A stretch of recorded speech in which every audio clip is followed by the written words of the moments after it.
En 1910, en un pequeño pueblo de Almería llamado Gádor, un crimen atroz acabó dando la vuelta al mundo y con el tiempo se convirtió en una advertencia que ha pasado de generación en generación.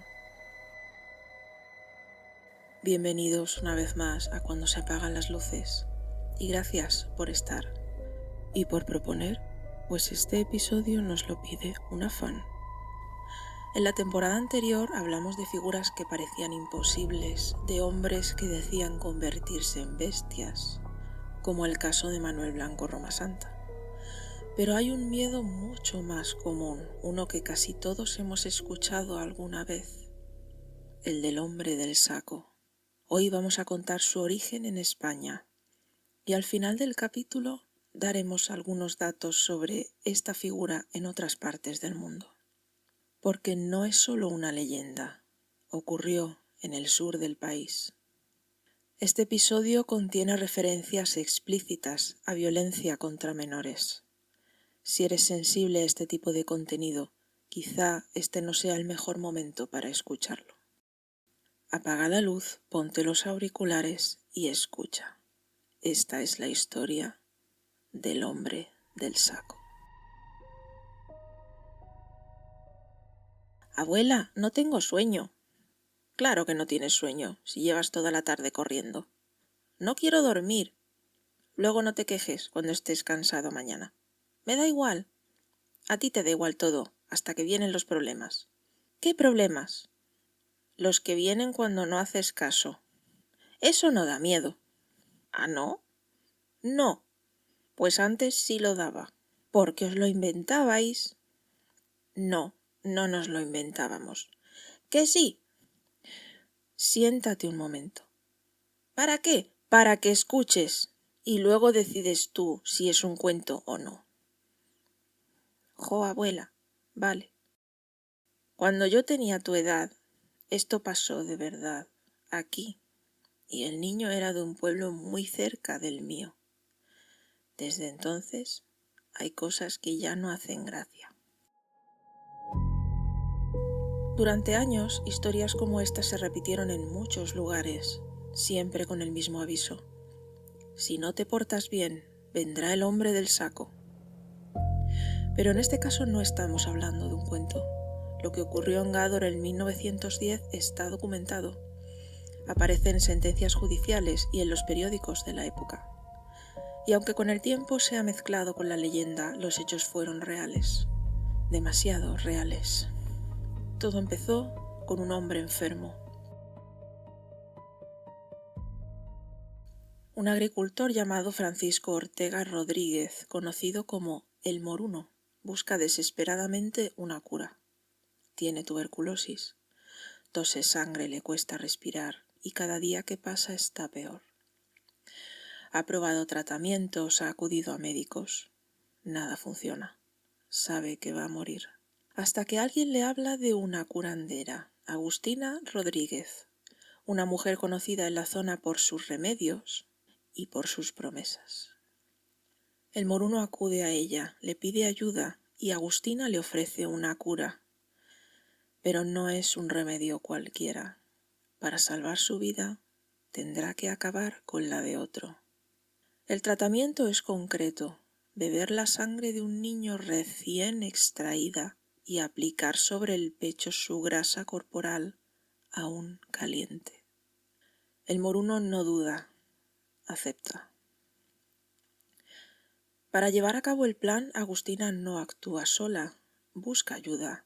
Recurre a un hombre llamado Francisco Leona, barbero del pueblo y conocido por sus supuestos conocimientos de curandero. Y también a su propio hijo, un joven al que todos conocen como Julio el Tonto. Le prometen dinero, lo suficiente para que participe, y acepta. El 28 de junio de 1910, en el cercano pueblo de Rioja, varios niños juegan en el campo. Es una tarde tranquila, nada parece fuera de lugar. Julio sabe que estarán allí.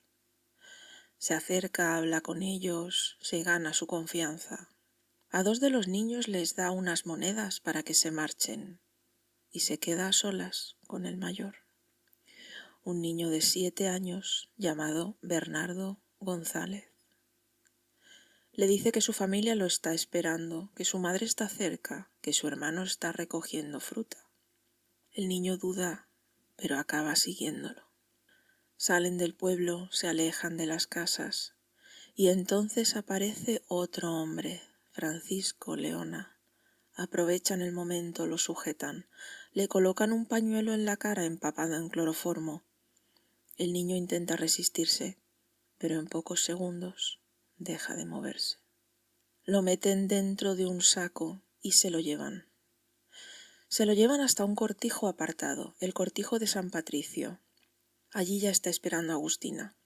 El niño sigue inconsciente cuando lo sacan del saco y lo colocan sobre una cama. Durante unos segundos no ocurre nada, todo está en silencio. Pero no han ido hasta allí para dudar. Francisco Leona se acerca, lleva un cuchillo y le hace un corte en la axila al niño. Colocan un recipiente debajo y la sangre empieza a caer. El niño comienza a moverse, se está despertando, no entiende qué está pasando, no puede defenderse. Julio lo sujeta como puede. Agustina recoge la sangre, la pasa a un vaso y le añade azúcar para entregársela al moruno. El moruno bebe, sin detenerse, sin apartar la vista, sin decir una palabra. Cuando termina, paga. Reparte el dinero entre los presentes, pero el niño sigue con vida, aunque apenas puede moverse. Lo vuelven a meter en el saco y lo sacan del cortijo. Caminan hasta un barranco cercano. Allí lo sacan de nuevo, y esta vez no hay prisa. Francisco Leona coge una piedra, la levanta y la deja caer sobre la cabecita del niño, una vez y después otra, hasta que deja de moverse. En ese momento Bernardo González muere. Lo que ocurre después no es un arrebato, es parte del plan. Abren el cuerpo, extraen la grasa, la envuelven y la llevan de vuelta al moruno para completar el supuesto tratamiento. El cuerpo del niño queda allí abandonado. A la mañana siguiente el niño no vuelve a casa. Su familia empieza a buscarlo, primero por el pueblo, después por los caminos cercanos. Preguntan a vecinos, conocidos, a cualquiera que haya podido verlo. Nadie sabe nada. Las horas pasan y la preocupación se convierte en desesperación. Mientras tanto, Julio espera. Sabe lo que ha ocurrido, sabe que ha participado, pero también sabe lo que le prometieron: dinero, y no lo ha recibido. Pasa el tiempo, nadie le dice nada, nadie le paga y empieza a inquietarse. No es remordimiento, es otra cosa. Se da cuenta de que lo han utilizado, de que no piensan darle nada y de que si alguien habla, él también puede caer. Así que toma una decisión. Se presenta ante la Guardia Civil y cuenta lo que ha visto. Los agentes actúan rápido, se dirigen a la propiedad del moruno, registran la zona y encuentran el cuerpo del niño. La noticia se extiende, el pueblo entero queda marcado por lo ocurrido. Las detenciones no tardan en llegar. Francisco Ortega, Agustina Rodríguez y Julio Hernández son arrestados. Francisco Leona también es detenido. Durante los interrogatorios las versiones empiezan a romperse. Intentan protegerse, se contradicen. El moruno niega haber participado directamente en el asesinato. Asegura que solo buscaba curarse, que no sabía hasta dónde llegaría aquello. Agustina sostiene que ella solo propuso el remedio, que otros fueron quienes lo llevaron a cabo. Leona señala a ambos, dice que el dinero fue la clave, que todo se hizo porque alguien estaba dispuesto a pagar. Y Julio cambia su versión varias veces. A ratos parece no entender lo que se le pregunta, a ratos responde con claridad, pero siempre hay algo que no encaja.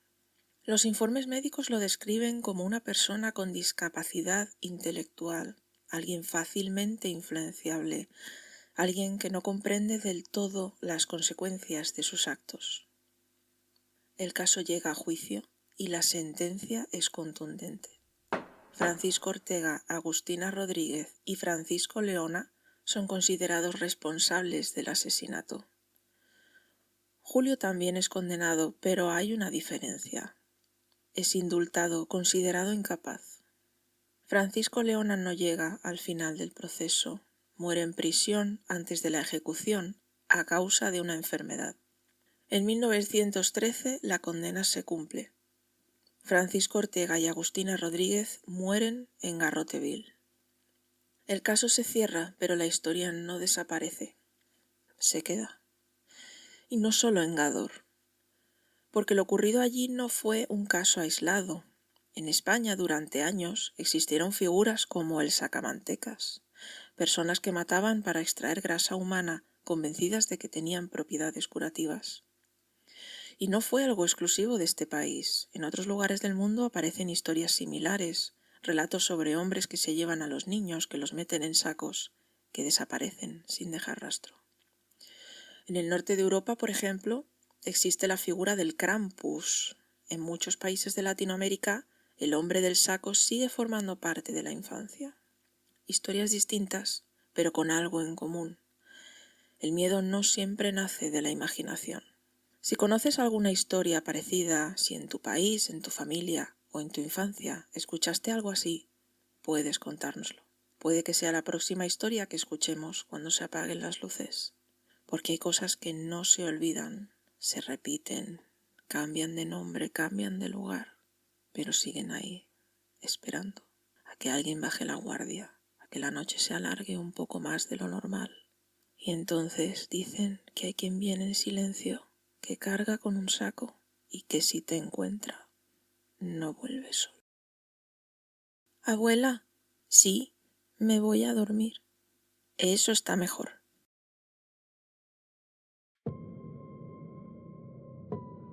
Acabas de escuchar la historia del hombre del saco en España y cómo el pobre Bernardo pagó las locuras de 3 adultos, avariciosos y desesperados.